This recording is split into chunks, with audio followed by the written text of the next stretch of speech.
can't record and hold your arm at the same time.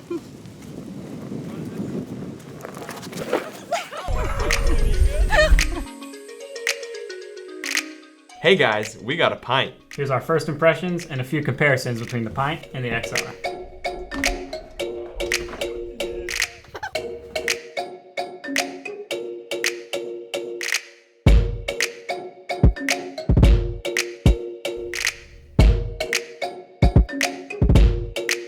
Promise she could ride it first.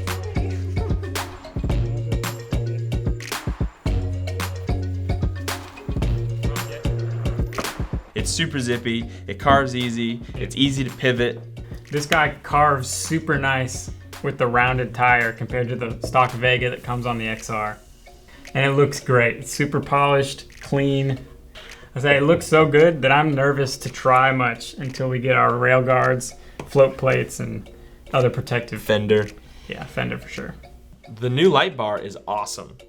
Being able to tell what your battery level is awesome while riding without having to get out your phone. The light bar also indicates which front foot pad sensor is activated. As soon as you turn on the pint, the light bar turns on, letting you know that the one wheel is on. On the XR, that button's kind of hidden on the side and you have to bend over and check it. It's super nice to be able to just look straight at it while standing on the pint. And if you've walked away for a minute and aren't sure if your XR is on, you can just take a quick glance at the pint and know immediately whether it's on or not. Pushback is a lot more intense on the pint than the XR. It's super noticeable on the pint when you're pushing the motor too hard. If you're someone who's wanted a one wheel but you're worried about getting injured from a nosedive, or you hear stories about nosedives, from our first impression, the intense pushback makes it a lot easier to know when to slow down. The pushback almost forces you to slow down on the pint. But on the XR, you can kind of push through that a lot easier and it's less noticeable. But I think the intense pushback on the pint is definitely good for people that are new to one wheel and don't understand pushback or haven't learned what pushback feels like on the XR. One thing we didn't even realize until we looked at the pint was the charge port and the power button are on the same side on the pint. Well, the XR is on opposite sides, both on the front foot pad. Simple stop was different and not our favorite. It was not particularly smooth.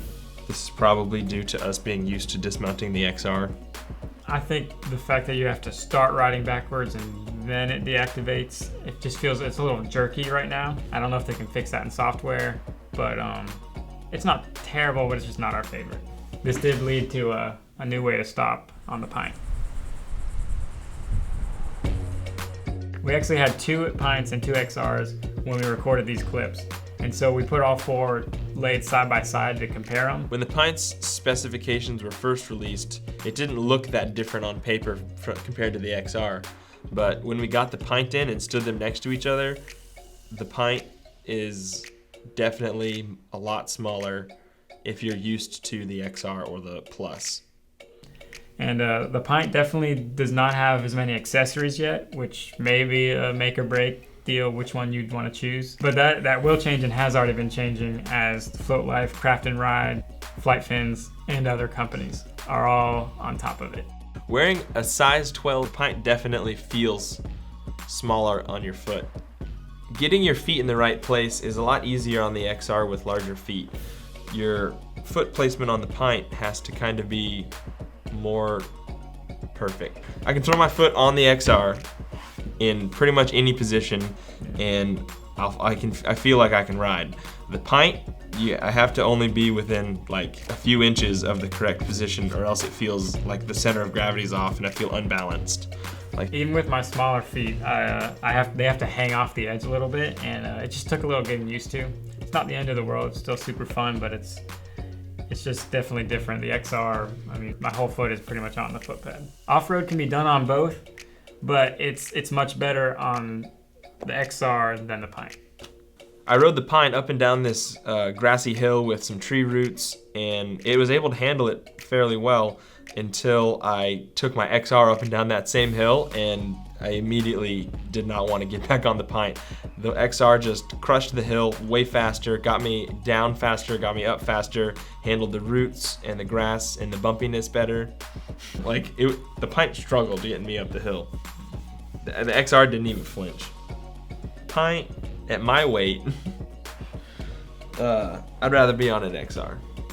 Especially with the reduced battery size, going uphill on the Pint severely reduces your range. We went from like 50 down to like 20, like just doing that hill like 5 times. We're on the XR, like we go up the hill, it's not even a big deal. Yeah. Do that one. The smaller battery was definitely noticeable. Halfway through recording this video, we actually had to stop and charge it, and it actually charges pretty slow.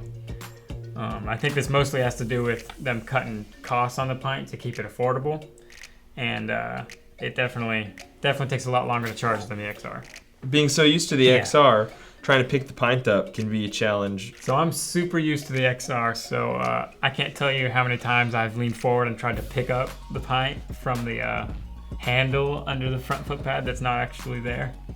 And I actually prefer, I like the mag handle, and it can be nice, but I prefer the front foot pad handle just because carrying it, it's a lot easier to set it down for a second and just rest it and kind of lean it against my leg. You have to bend over. Yeah, I don't have to, with the mag handle, you have to bend over, which just,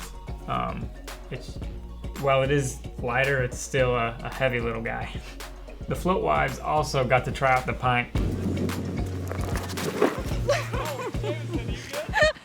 Are you hurt? No. Good. Well, what does your shirt say? Fall.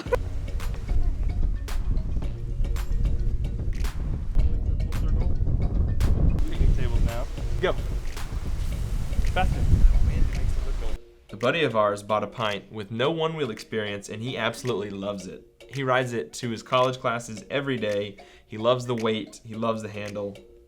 He hasn't gotten his fender in yet, so he's scraped up his ankles pretty good. But in the first 2 days, he had over 20 miles on it, and he's riding it everywhere. Overall, the Pint is super awesome. We were super stoked to get it. We love its size, its weight, its carvability, its handle, its look, and it's just so fun to ride. We wouldn't really have anything negative to say about this bad boy if we hadn't started on the XR. No matter which you choose, Pint, XR, or even the V1 or Plus, there's nothing even close on the market. You're gonna love it.